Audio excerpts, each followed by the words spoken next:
Deryck, Poole, man, you hear me? Oh yeah, I got you loud and clear. You got Cool, me. man. Welcome to Training Talk, first show in 2024, everyone. Welcome to the show. We'll have a good time tonight. Get to talk about, I don't even know if we can say it. Can we say the GUN word? Um, Handheld projectile slinger. I don't know. Gun. You let me know in about 5 minutes if we're still on YouTube. So some of y'all that were tuned in with us on last month, you realize the show got kind of cut off midstream. And so apparently there's been a new policy put in place on the live events from YouTube that you cannot have firearms in that live stream at all. So I guess if the AI is able to pick up the firearm, then bye-bye stream. And so that's what happened last month if you were tuning in and saw that. But thankfully, we actually had it recorded, so we were able to get it pushed back out to YouTube. And so if you didn't get a chance to watch the show, be sure to jump in. I think that was a pretty good show finalizing out the year. But tonight, we will jump into presentation from the holster. And, this is definitely a hot button topic for Deryck and I. We've both been teaching it a long time, but at the same time, we see so many different videos of it and that kind of stuff posted online where people are doing it not just wrong, but dangerous. And so we'll kind of jump in the do's and the don'ts and all that kind of stuff with it tonight. But welcome to the show. Deryck, did it warm back up in the Florida yet? A little bit. It was pretty bipolar. It was like we were waking up and it was like 40, 50 degrees down here, and then by lunchtime it was like nice and humid, but still in the 60s, and like everything was sweaty and rusting, and we were up and down, up and down, up and down. But I think it's rained pretty much every day for the last 10 days or so. Yeah, we got kind of pretty crazy in Louisiana, with the cold temperatures. I'd sent you the pictures of like the icicle tree that we made and all that kind of stuff. It's certainly not often where we have icicles hanging off the roof where I'm walking out on the porch and, literally dodging ice that is falling off the roof and whatnot. So thankfully today it calmed down to be more of a traditional Louisiana winter day, but I'll be glad when all those cold days are gone and we're back complaining about how hot it is. I'll take the heat all day, any day. Same. I never complain when it gets hot. Like I moved to Florida because I wanted it to be hot. So me complaining about it makes pretty much zero sense. Yeah, I'm kind of the same way. Same way. Yeah. Hey, you posted up about a law that was just overturned or something about the post office. I did. Yeah. And so that came out of Florida. Where, and honestly, it's not even a recent case. It's an older case that made its way to an appellate court, a federal court, in the state of Florida. Ultimately, it was an employee there that worked for the post office. He carried a waste bag with a gun in it. Maybe somebody found out about it, and ultimately they came to arrest him. And so, my understanding when they tried to make an arrest, he ran, and so he was charged not just with the firearm, but he was also charged with fleeing officers when they were trying to arrest him and whatnot. And so the federal judge said that, based on the Bruin decision, that ultimately it was unconstitutional for the Florida, or not just Florida, excuse me, it's unconstitutional for the post offices to prevent you from carrying firearms on the premises. And basically, brought it back into the history of the Postal Service, how it wasn't always that guns were banned there. And I forget the exact year, but I'm wanting to say it was either the 60s or 70s is when the Postal Service started banning firearms on the premises. But if you saw in that post, that it's local to that district, right? And so, ultimately, it's not over yet. So it's not, this doesn't mean you can go out and carry in post offices. Certainly don't do that. Don't want you to get in trouble for doing that kind of stuff. But it does mean that we're starting to move in the direction where, hopefully one day, we see some sort of blanket decision that affects postal property, throughout the United States. Yeah, and that's why I sort of brought it up, because if anybody had saw it, you pointed out in your post when you posted it up that don't take this as law of the land. Like there's plenty of other challenges, but hey, it's a step in the right direction.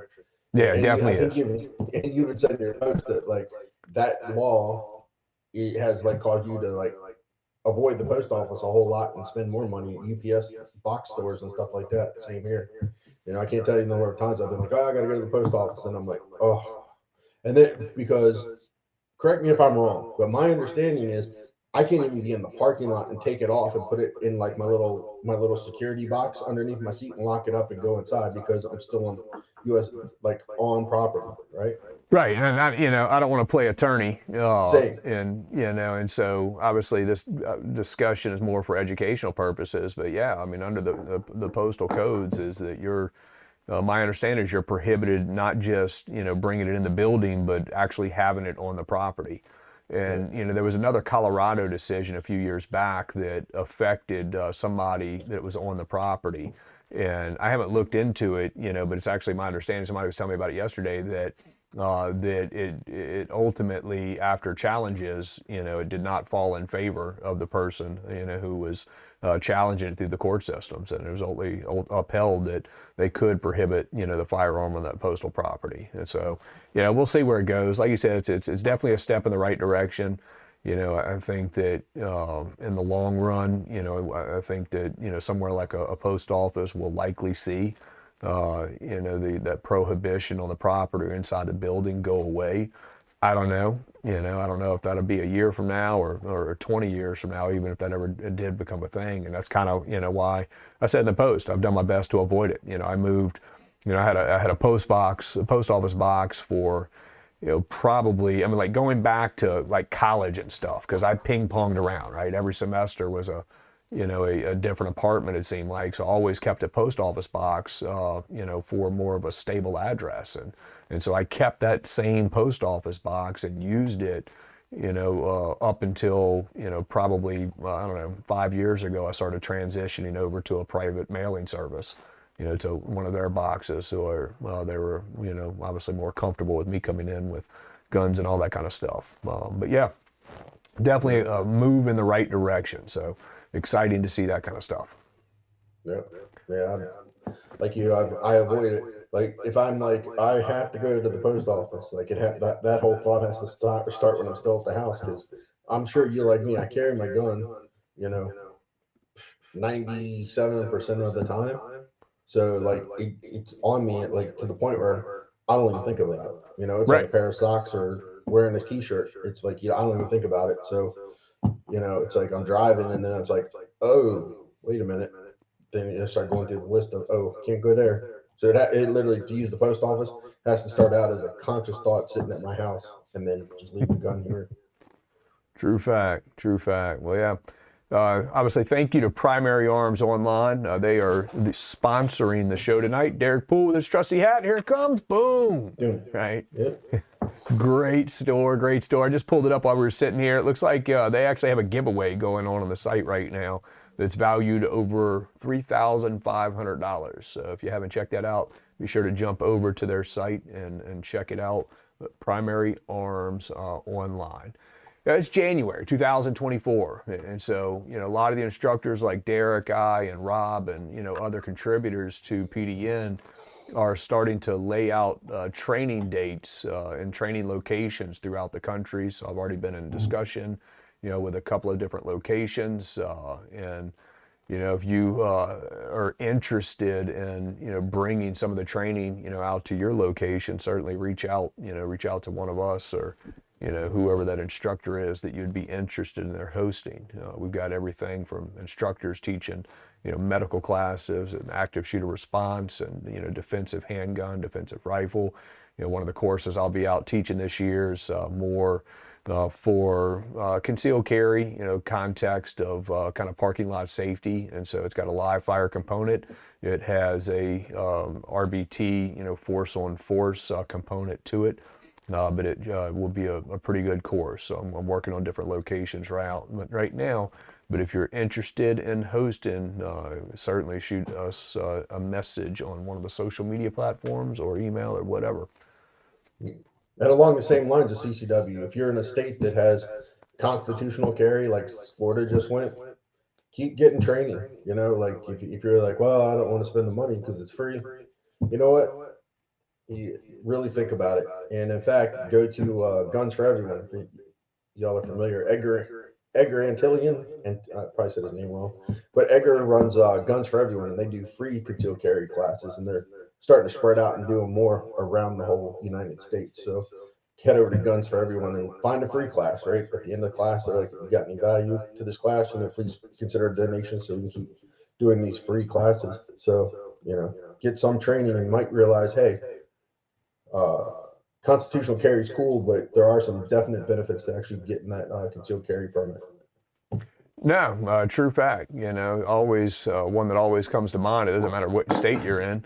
Is, you know, federal law prohibits you from carrying in a 1,000-foot firearm-free zone, right? So that's 1,000 foot out from every angle of a school property or school-sponsored function, and you know, and that blankets most municipalities, right? I pulled up a map of New Orleans just recently, and it's like looking at it. It's easy to say that probably 50% of the entire city of New Orleans is a firearm-free zone.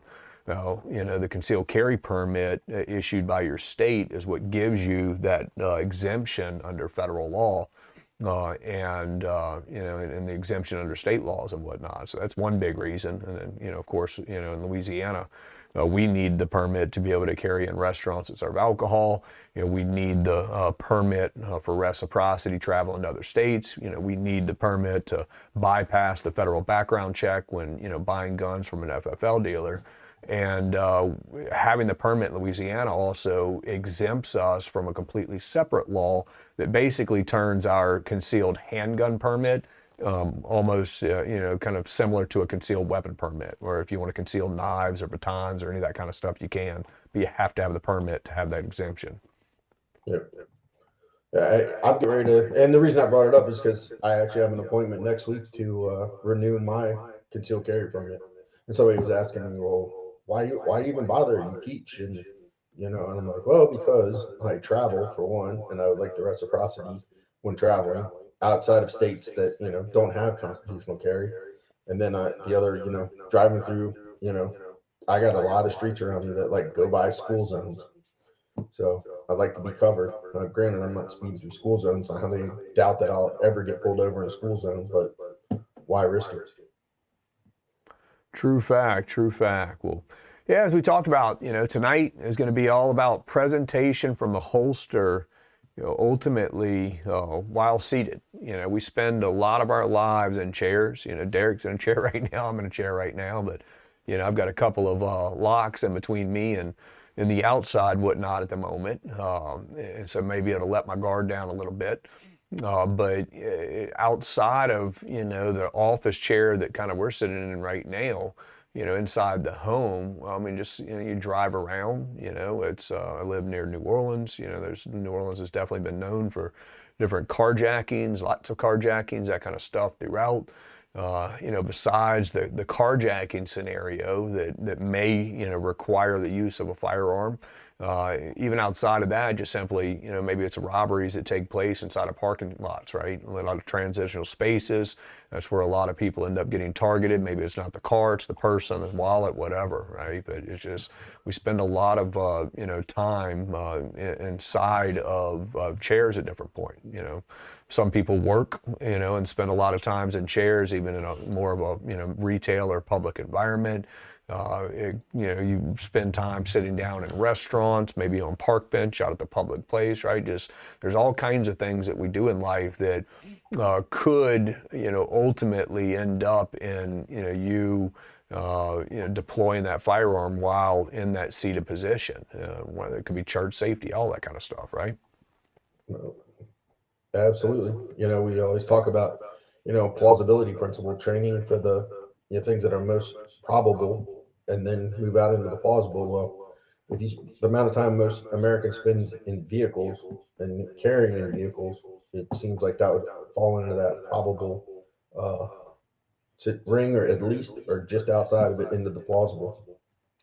Yeah, definitely. You know, for a lot of people, it's going to be more likely, than others that may not spend a lot of time in chairs around, people. But, how plausible or how probable is it in your specific life, right? So it definitely, it makes sense. Most people have to protect themselves with firearms, do so from a standing position, but that's not always the case. And so after you start to build the skills from that aspect, well, it's important to start to expand on those circumstances, maybe faster, for certain people, to that seated position. So that's kind of what, brings us to the, to the video tonight to be able to discuss. I don't know if you're going to notice my driveway alarm just went off, but. I was like, ice cream! Yeah. Ice cream! I normally turn that off for the show, but forgot to turn it off. So. No. Or I thought you were going to. We'll do a different Or show because of on our topic, I was like, oh, he's got a video of the ice cream man having to deploy a gun. True fact. Maybe we'll pull those videos out. But like I said, it's there's a right way to do it, and ultimately there's a wrong way to do it, and it seems like there's a lot of people that do it the wrong way, and so wrong sometimes means dangerous or increasing the risk into directions we don't need to, and sometimes it means that you're unrealistic to repeat it in the same way that you trained it or practiced it because of different because of ultimately the way that brain and body work together under these kind of ambush style responses. The biggest like somebody might be sitting there going, well, Deryck, Barret, how often do you see people deploy guns from a vehicle outside of your class? The majority of the time where I see it is on Instagram or some other social media site, so somebody can show them their daily carry, and you watch them flag themselves at least 3 times most of the time. Yeah, and that's granted I can't even hold like inert training guns tonight, so it's Right. I've got a remote. I actually brought a glue stick up. I'm like, man, a glue stick would make a good choice. We've got all kind of stuff. I was gonna 3D print a banana, but I just didn't get that far. I was just gonna go old school and get a Pop-Tart and chew it into the shape of a gun. Right, but That's if it's the shape of a solidarity. gun, right? Right, Let's see if into we the can shape back of the up a gun. little bit more, right? So, what Deryck's talking about, you think about somebody that is, specifically, the way that I'm setting it up now, more strong side hip, and think about that being deployed outside, of a driver's side window, right? Coming out strong side hip and really taking that shortcut, across the body to be able to deploy that gun over to that side. I just lost my microphone a little bit, so as I'm moving around, that tape just kind of wore it out just a little bit. So hopefully that's not scratching up too much and y'all are able to hear me. But you kind of saw the laser kind of cut across my legs there, and it's that kind of stuff that we're talking about, is that people have a tendency to to shortcut their body all over the place and be comfortable or okay with the fact that they just pointed the gun at the very least at a couple of legs, right? And there are times that guns may have to get pointed at even people that we don't want to point them at, or potentially unnecessarily with our body as well. But we want to avoid that stuff if we can avoid that stuff. And it doesn't have to happen, when we're talking about deploying that firearm from that seated position. It just doesn't have to happen. And yet, so many people are out there doing it. And we see it, continuously in videos. And it just, as an instructor, it kind of makes you cringe a little bit, when you see that kind of stuff, especially when you're seeing it coming from another instructor. Because that unnecessarily, people are being exposed to more risk than they have to be. Yeah. Like in our advanced pistol handling class, the rule is the last person you want to cover with a firearm is yourself, because you are the person that has the gun that's going to save everybody else. Right? You might in the real world have to point the gun at people that aren't bad guys or bad girls to get the gun to where it can be pointed at the bad guy in those rare situations. but the last person you want to point the gun at is yourself.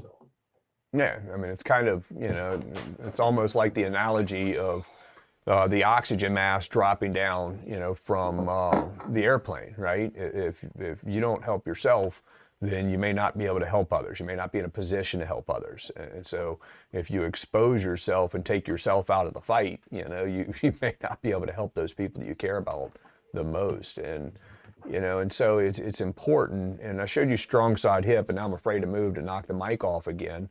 But the same thing applies, when you're caring from the appendix position. You're only typically dealing with, one leg potentially instead of both of the legs as you're coming across. But the same thing applies is where, people come out of the holster and, take that shortest path to be able to get the gun on target. You can show it, like, it literally, I'll tell you this, when your microphone came off, it wasn't scratchy and we could still hear you. You got a good microphone, so we can still hear you even if it does fall a little bit. We can still hear you. That's good. That's good, because I may try that again. I almost put a little bit more tape on it because I was going to be moving around. Maybe during intermission, I'll go get a clip for it instead of trying to tape it onto the shirt. I can see it sticking out now a little bit, but it's unnecessary, and this is nothing new, right? And so people teach different ways to be able to mitigate that risk, and and sometimes think about somebody like in a wheelchair or sitting at the seat of the car, and so rather than having to deal, almost grabbed the wrong thing. But rather than having to to deal with potentially flagging your body or hitting the steering wheel, you'll have people that teach or to practice getting it out and coming completely around that steering wheel and then dealing with that threat.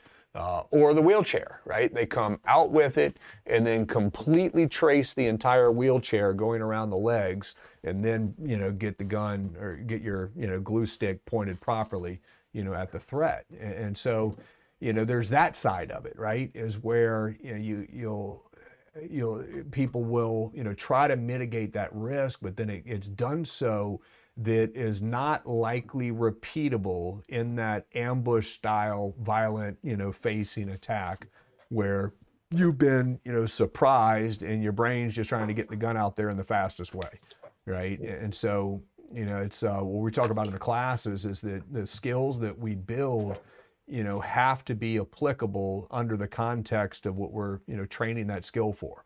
So in the context of that ambush style attack, we have to build skills that are actually applicable under those types of circumstances. And in order for that to be true, it has to be intuitive. It's got to be something that flows along with those body's natural reactions. Because if it's incongruent with the way that the brain works at the very basis of the fundamentals of it, if it's incongruent with that, it's not something that, is necessarily going to be repeatable.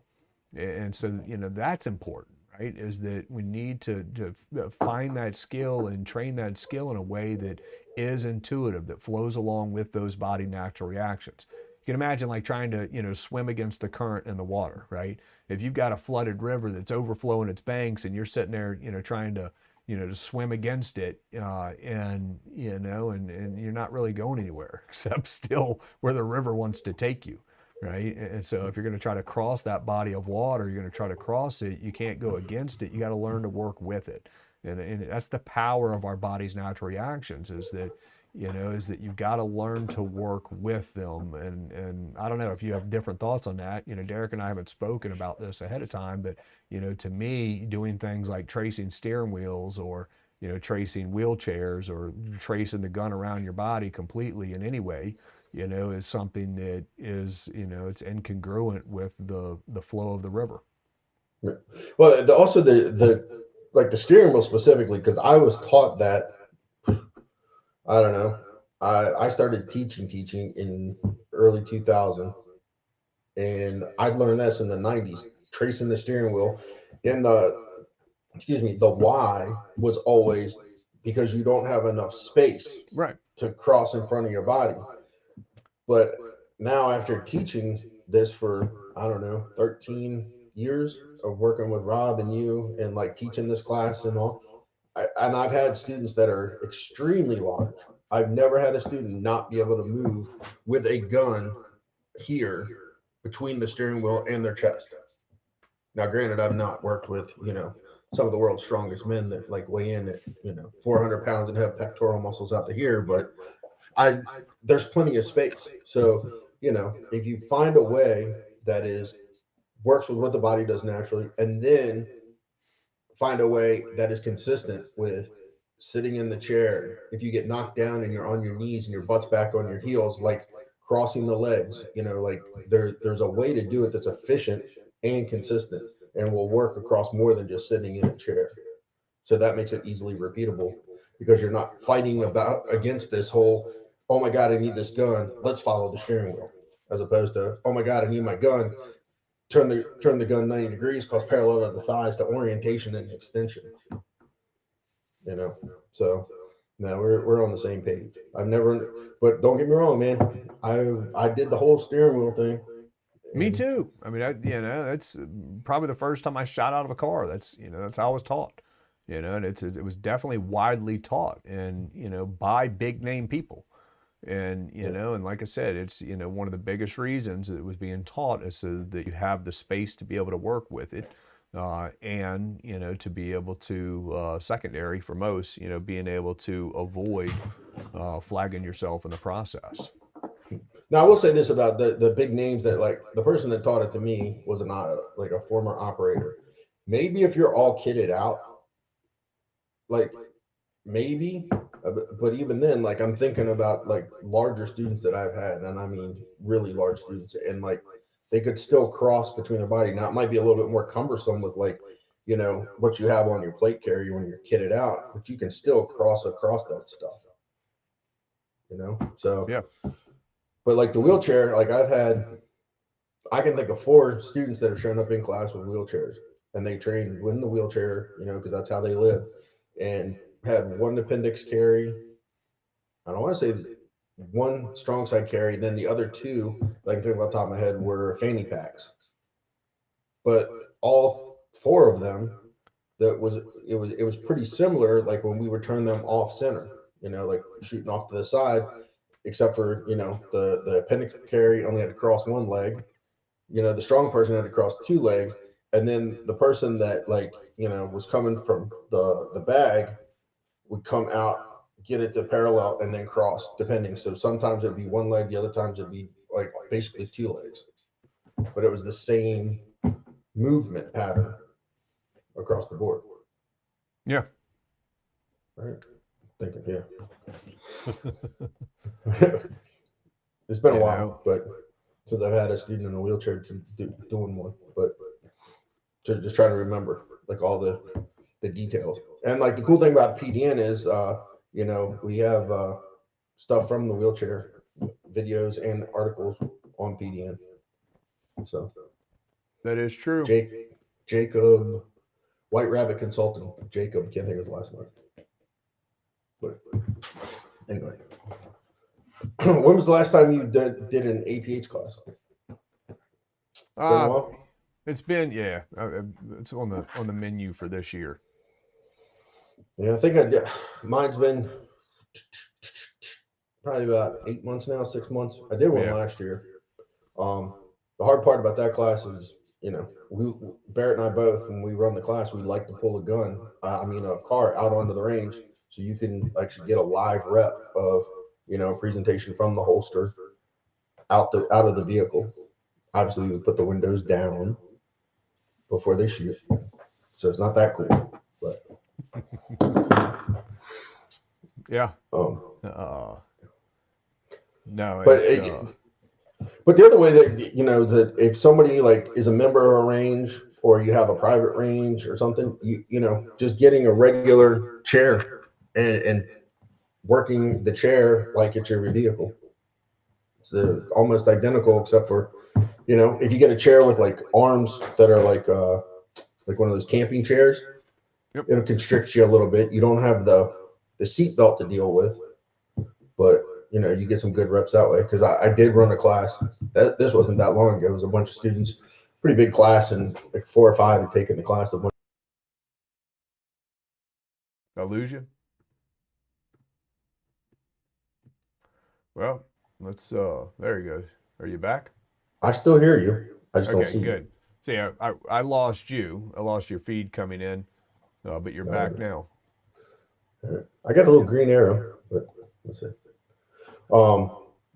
So what did you get? Did you hear about the chair thing? Like, Yeah. Got the chair thing. No, I think right. I honestly it was kind of fell at a natural pause. Okay. That or I think it kind of cut out. So that's really, to me, that's kind of the big things that overtly, that continue to pop up that, bring concern, from watching videos and whatnot. Obviously, there's always little pieces and that kind of stuff, but those are the two big things, is that especially the unnecessarily flagging of the body, right? And so, that's avoidable. And so, the way that we teach you how to work, with your glue stick or your banana, when you're working around those vehicles, working around those chairs, what Deryck was talking about a second ago, is that after the gun comes up, out of the holster, ultimately, you've got to make sure that it's being turned away from the body. And so we'll go back to strong side hip for a second. So you can picture, coming out of the holster, strong side hip, you're wanting to, as you're, reaching for that gun, you're moving your leg out of the way. So as you begin to bring it out, there's not going to be any flagging of that leg. And so we train students that, when they reach, they also move the leg. Same thing applies with appendix carry. You'd, open the legs up, if they're not already open, to make sure you're clearing that path. But after the gun comes straight out of that holster, it ends up, we're trying to get it oriented in such a way that you can trace the gun across your hips. So rather than flagging your legs, you're rotating the gun 90 degrees and then rotating the gun 90 degrees. So can you demonstrate that, Deryck, again? Right. So you're gonna. Yeah. I don't. Yes, you can. Yeah. So I'm gonna come straight up. I'm gonna rotate the gun 90, rotate the gun 90, and then I'm gonna cross parallel to my thighs until I get to where the threat is over here. If I have to go off to the side. So then as I'm coming back in, the whole reholstering thing is how we do it in class is a little bit different, because we're not going to sit there and reholster in the car. And I tell my students, right, we do it admin for safety on the range, but in the real world, you might not be getting out of the car, because in our classes, I always have them get out of the car and then reholster as an admin safety issue. But if you're staying in the car and the police show up, just put it on the dash, put it on the floor. You don't sit there and try to reholster in the car. But it's literally just come straight up, turn it 90, cross parallel to the thighs, and then to extension. Right. So it's very simple, and it's taught in two separate moves, where you're rotating at 90 degrees, onto its side, or turning and turning, right? You'll hear the vernacular we'll use in teaching that kind of stuff, but it's taught in steps, but then put into a fluid motion. And so as you develop and build out those skills, you're learning how to, in an intuitive way, a way that works with those body's natural reactions, to be able to get the gun around the body in a safe way, right? And so anytime we have to cross our body, that's what we're, that's the important part of what we're doing with it. And the same thing would apply, you'd be just knocked down, getting the gun out on your knees, for that matter. And so it applies in all kinds of different situations. But anytime you're crossing that body, there's no reason to flag the gun across you, right? As I did with the laser gun a second ago, or at least with the laser remote, the second ago, is that it's unnecessary to do so. So why do it? Why expose yourself to the additional risk? And then, so I think I heard you say it. If you're strong side carry, when you start the rep, make sure you're sitting there with your legs spread apart a lot more than you normally would. So you get in the habit of moving that leg in to make space to to get a good grip of the gun. And if you're an appendix carrier, sit with your legs really tight together and on your first rep, spread your legs so you can really access that gun as you lean back.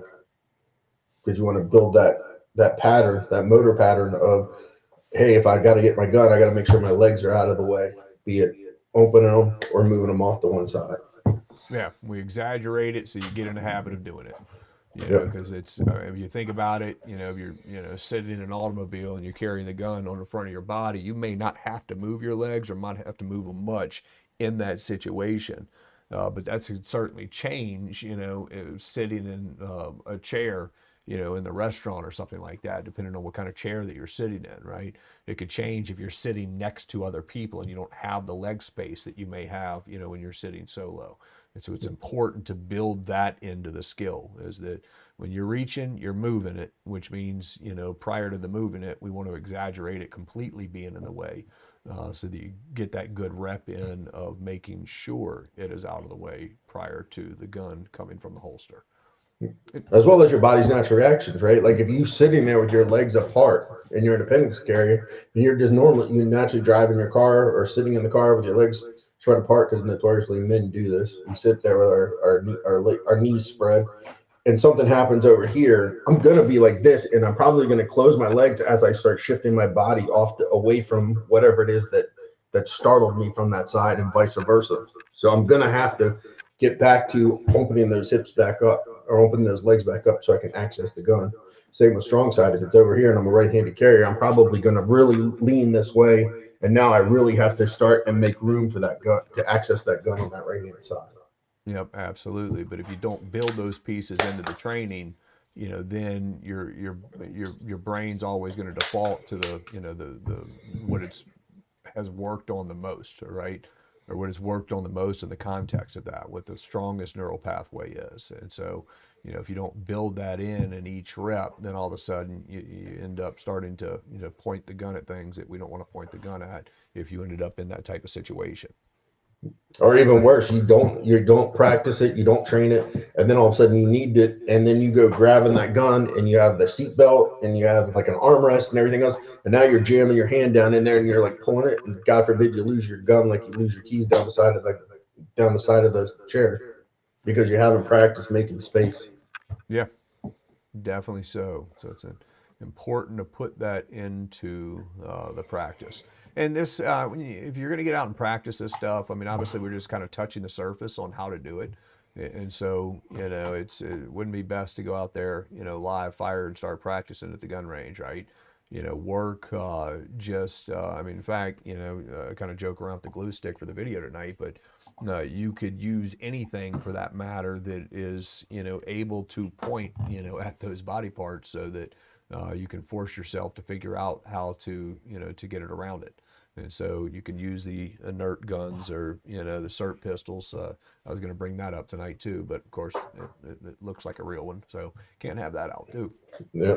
Yeah. Or if you have like one of those laser cartridges that you can put into an empty gun, like if you empty out your gun, clear it, Yeah. verify it's clear, drop one of those little laser cartridges in it. I think a lot of them you can turn it on so it's like permanently on, and you can see that laser will tell you if you're pointing it at yourself.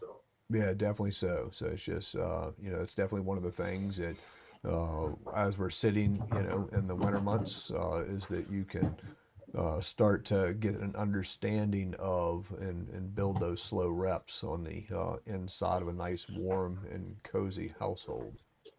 Another cool thing about this topic is, if you guys, obviously you know what PDN is, head over to the main site, and in the little search just put in vehicle.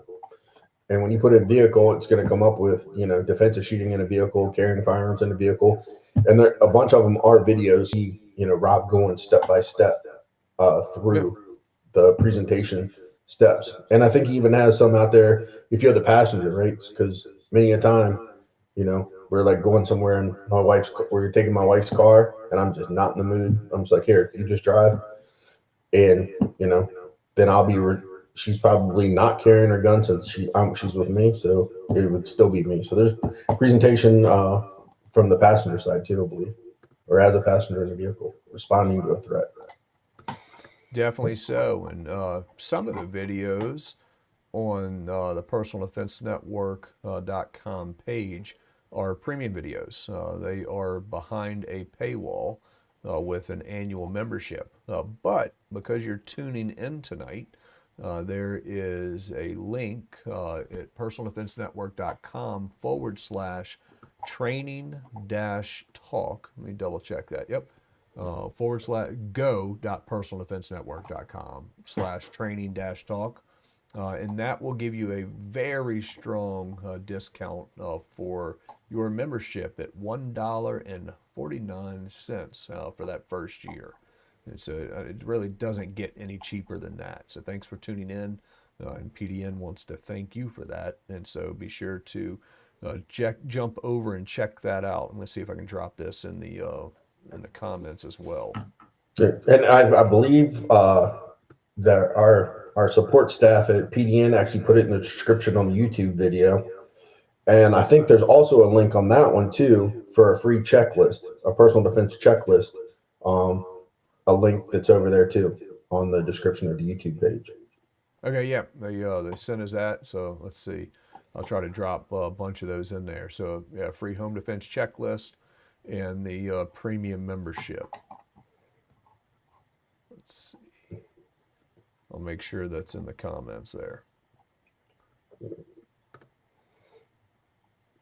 Yeah, while you were doing that, I just went over and did the whole, put the vehicle in the search bar. There's a whole bunch of them, and like using vehicle as a rest, using vehicle as for bullet protection, shooting inside a vehicle, covering concealment, responding as a passenger in a vehicle. So a lot of good stuff out there if you just put in vehicle in the search bar.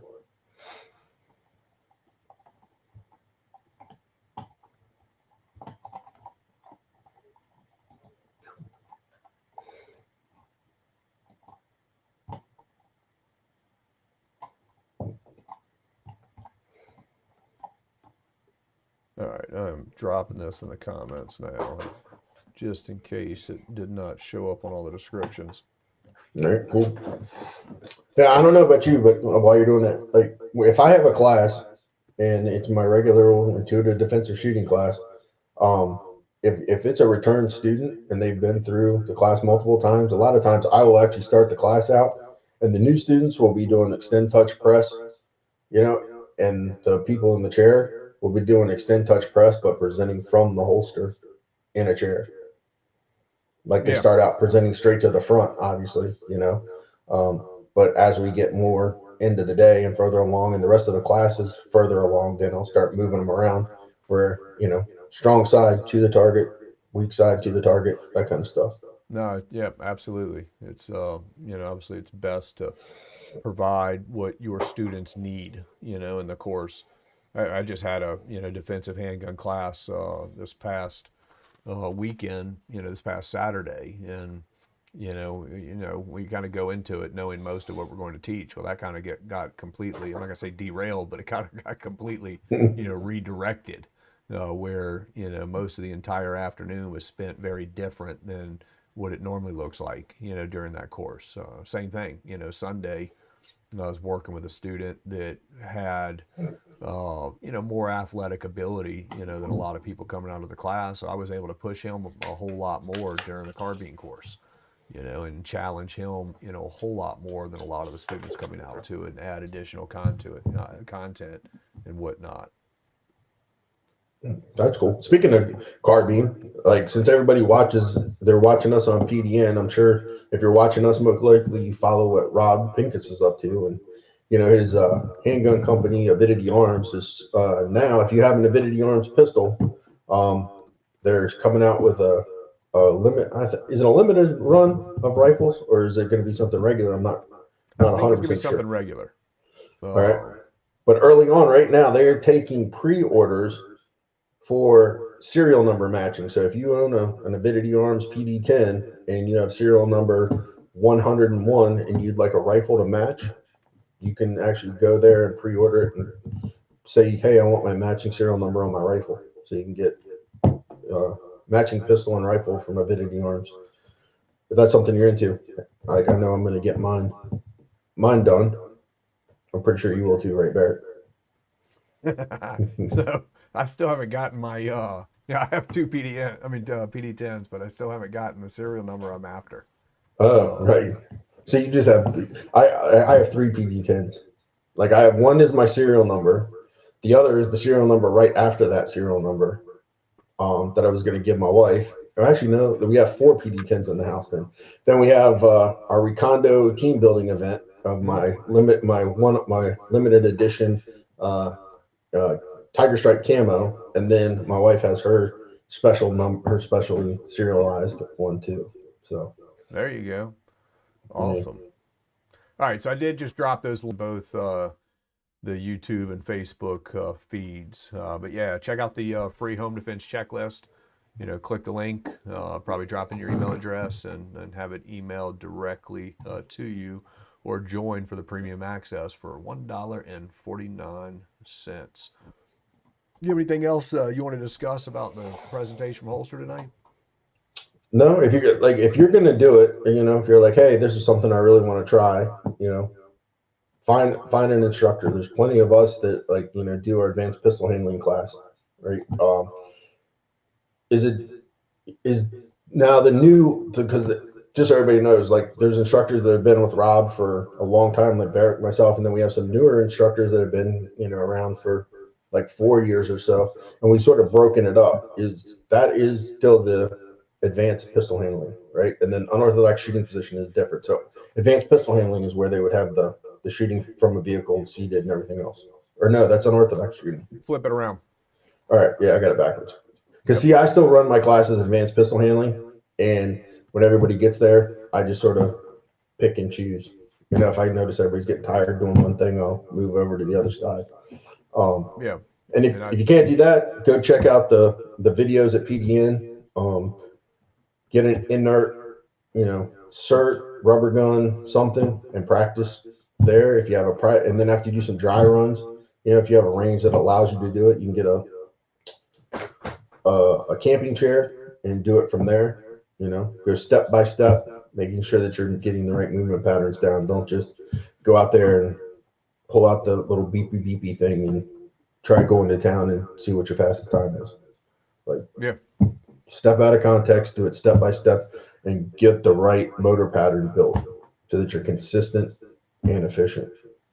Absolutely. And yeah, I'll my parking lot violence 360 course. Many of my 360 courses have a force on force component to it, but that will be part of that class that I'll have out as well. Location, don't have dates yet, but should be in the Los Angeles, California area. Be one location, Las Vegas, Nevada.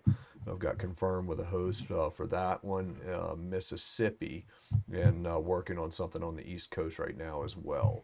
So you're coming out on the tour in any of those locations, I'll be teaching that during the classes. Now, is that the class I helped you with in Louisiana one time when I was like a role player and stuff for you? That was A that one, right? tweaked version of it, kind of Okay. an evolved version, but yes. Yeah, that was a cool class. The 360 classes are always cool. So Yeah, I've done a couple with you, a couple different ones with you. So I wasn't sure which one that one was. Yep, I'll have more of those on the calendar for this year. So been getting a lot more requests for them. So I'm going to start putting more of them on the training calendar. So I'll have that out on the tour this year, and looking forward to it. Yeah, well, I was just it popped up on my phone. The phone like pops up with memories for some things, and like it was literally a bunch of pictures of the old Bearco 4Runner, people shooting out of it on the range, and then people shooting non-lethal training ammo inside your old building. Oh yeah, they definitely got some use with that 4Runner. Yeah, Definitely yeah. so. Next week is SHOT Show, Yep. and so as you mentioned already, Rob is already launching the rifle from Avidity Arms, and a long slide version of the PD10, a PD10 and 30 super carry. So 30 super carry, excuse me. If you haven't Yeah. seen the videos out on that, definitely check it out.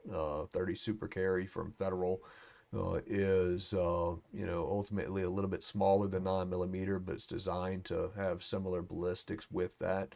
but it means you can kind of carry more rounds in the gun, with slightly lighter, felt recoil and whatnot.